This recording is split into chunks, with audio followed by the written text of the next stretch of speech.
Fala, meu amado, minha querida, tudo bem com você? Quero agora começar mais um devocional na mesa com Deus. E o tema do devocional de hoje é A Tua Boca Tem Poder, parte 3. Mas antes de partir para a mensagem, se você ainda não é inscrito no canal, já deixa aí a sua inscrição para que você não perca nenhum conteúdo. Todos os dias Deus tem ministrado algo poderoso para edificar a nossa fé. Se você quer crescer na graça, no conhecimento e ver a sua vida avançando, por favor, inscreva-se agora neste canal. E já deixa aí o seu like para você não esquecer no final. Quando você curte o vídeo, né, o YouTube entende que é um conteúdo bom e nos ajuda a compartilhar com mais pessoas, tá bom? A palavra de hoje, como nos demais, né, dias, Provérbios 18, verso 21 diz: A morte e a vida estão no poder da língua, e aquele que a ama comerá do seu fruto. A gente está aprendendo, né, que o poder da vida e da morte, da construção e da destruição estão na boca do homem. E sabe o que é interessante? Aqui diz, né, que aquele que a ama comerá do seu fruto. Nós vamos comer o fruto da nossa boca. Hoje, a nossa vida é reflexo do que saiu da nossa boca no passado. Você já viu aquelas crianças que crescem dizendo: eu vou me tornar um médico, eu vou ser um advogado quando crescer? E geralmente elas acabam se tornando, né? Quando não mudam de ideia pelo caminho. A determinação da boca do homem, ela gera resultados impressionantes, maravilhosos. Mas às vezes nós usamos a boca da forma errada, e principalmente no momento de raiva. No momento de estresse, né? A gente não vigia, fala o que não deve falar, só que esse falar o que não deve falar pode destruir uma vida, pode acabar não só com uma vida, mas com uma geração inteira. Às vezes, pais estão estressados e acabam amaldiçoando a vida dos filhos.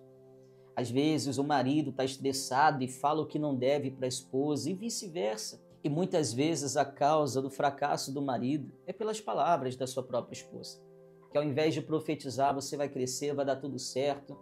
Não, a mulher está estressada, sai daqui, sou infeliz, vai logo para o trabalho. Puxa, nem abençoa a vida do marido. Às vezes o marido é a mesma coisa, não abençoa a vida da mulher. A gente precisa vigiar muito com a nossa boca. E o que nós vamos aprender hoje, a ministração de hoje, vai ser em Gênesis 9, verso de número 20, que diz: E começou Noé a ser lavrador da terra, e plantou uma vinha, e bebeu do vinho, e embebedou-se, embriagou-se, e descobriu-se no meio da sua tenda.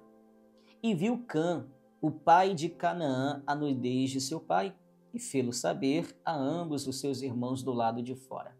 Olha que interessante, minha gente. Noé, logo depois que saiu da arca, imagina só ficar tanto tempo naquela arca. Creio que ele estava doido para sair dela. E assim que saiu, ele plantou uma vinha. Quando foi colher, ele fez um vinho, minha gente, deixou fermentar, acabou se embriagando. Talvez fez aquilo, né, para extravasar, só que ele passou do limite e acabou ficando nu dentro da sua tenda.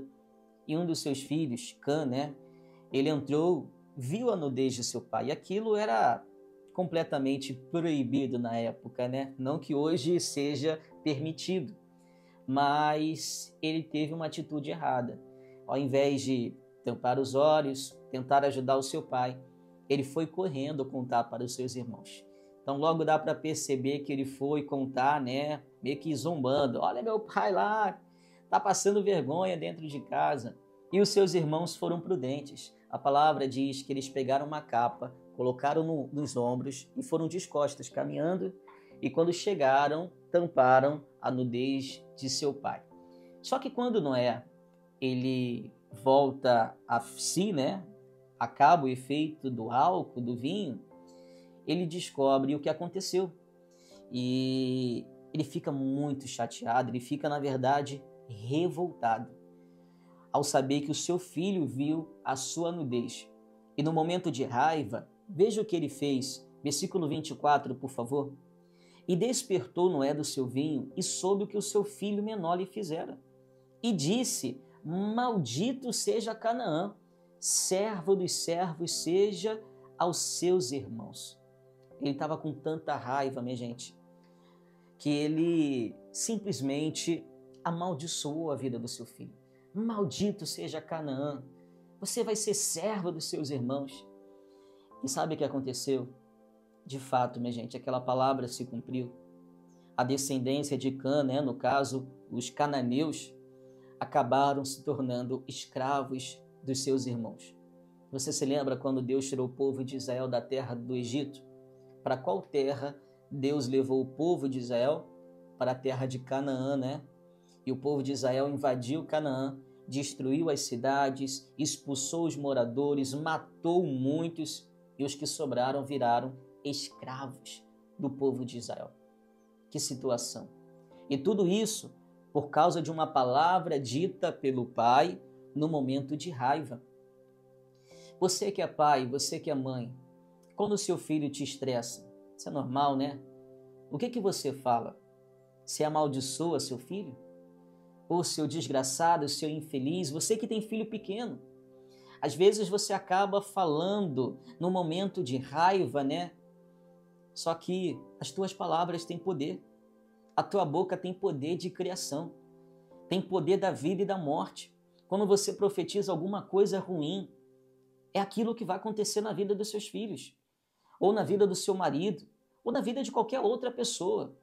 Até mesmo na sua própria vida, às vezes você está chateado porque não conseguiu conquistar algo e você diz, eu sou um fracassado, eu sou infeliz. Você acaba trazendo esta maldição para a sua vida. Ei, chega de amaldiçoar a vida dos outros.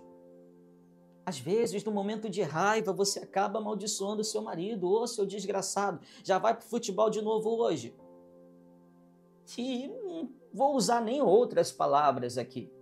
Mas, infelizmente, às vezes, no momento de ira, a gente fala o que não deve. Por causa de uma palavra dita no momento de raiva por Noé, ele destruiu toda uma descendência. Você sabe o que é isso?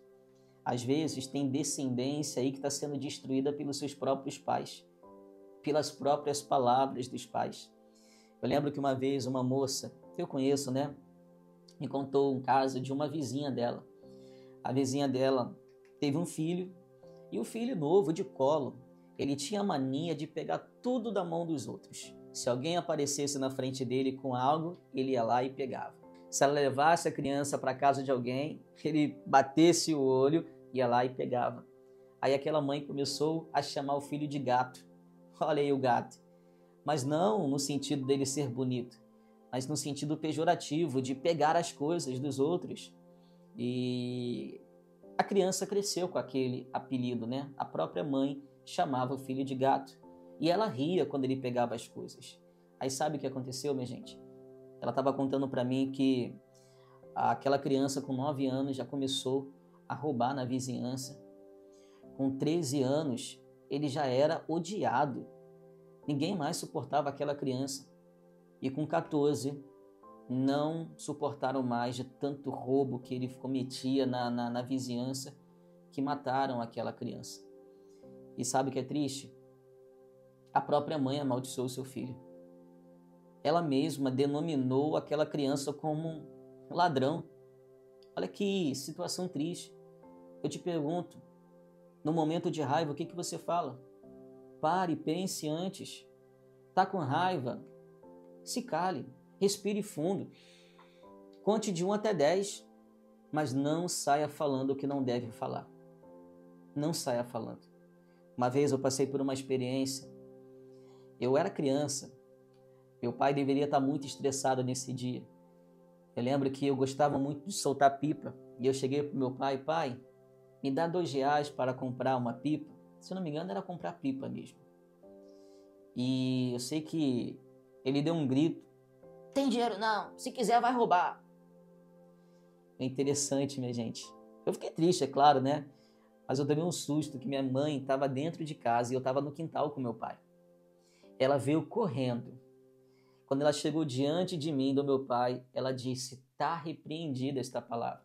Meu filho não vai roubar. Minha mãe ela teve o discernimento espiritual para repreender aquela palavra dita pelo meu pai. Meu pai disse no momento de raiva, mas a minha mãe teve o entendimento. Eu vou repreender para que isso não aconteça na vida do meu filho.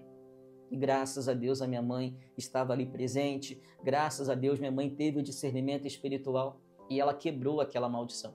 Talvez eu poderia estar aí roubando, sendo ladrão, ou nem aqui estaria mais, né? Mas graças ao nosso bom Deus e a minha mãe que teve o discernimento, ela repreendeu aquela palavra.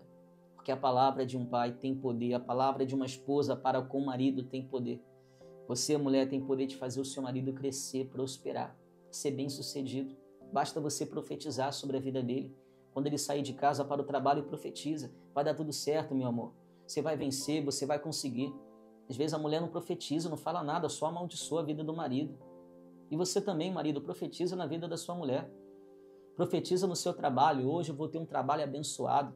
Profetiza aquilo que você quer viver. E quando você fizer isso, você vai ver as coisas mudando na sua vida. Você entendeu esta mensagem? Você toma posse?